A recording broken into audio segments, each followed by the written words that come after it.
Welcome! Today we will be going through question 2 of the Maclaurin Olympiad 2004. An arithmetic sequence is one in which the difference between successive terms remains constant. So for example 4, 7, 10, 13 is an arithmetic sequence. Now suppose that a triangle is right-angled and has the property that the lengths of its sides form an arithmetic sequence. Prove that the sides of the triangle are in the ratio 3 to 4 to 5.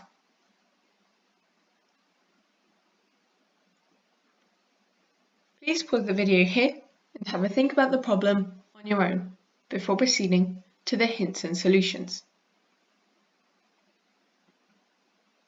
Hint number 1. Let the first two sides be A and B. What do you do next?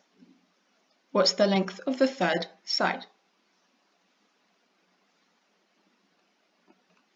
Hint number 2. Since the sides of the triangle are in an arithmetic sequence, what do you know about the differences?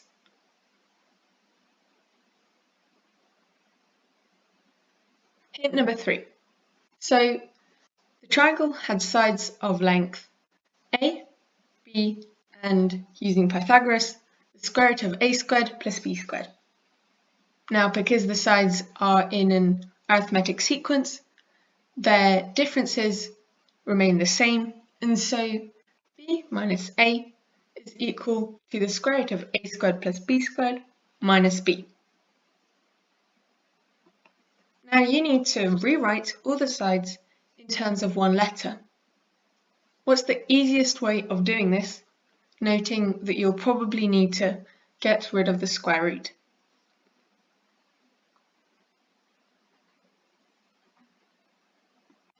Solution.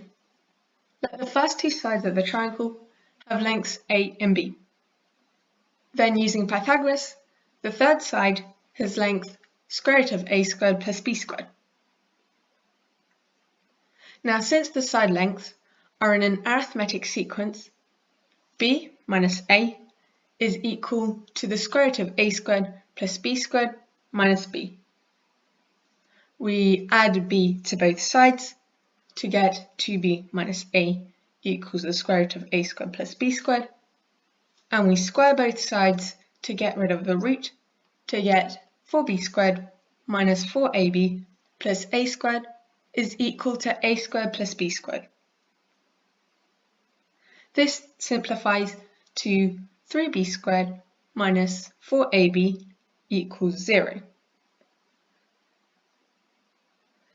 Now, because b is one of the side lengths of the triangle, it cannot be 0, and so we can divide both sides by b.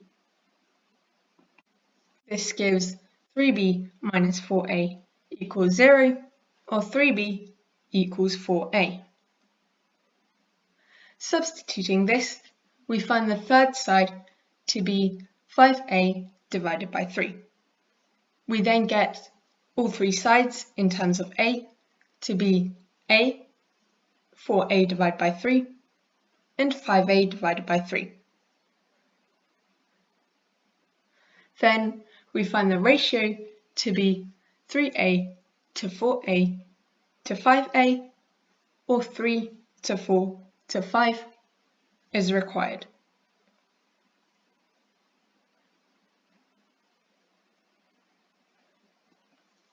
Thank you for watching. Please leave a like and subscribe if you enjoyed this video, and feel free to drop a comment in the comments down below. Goodbye.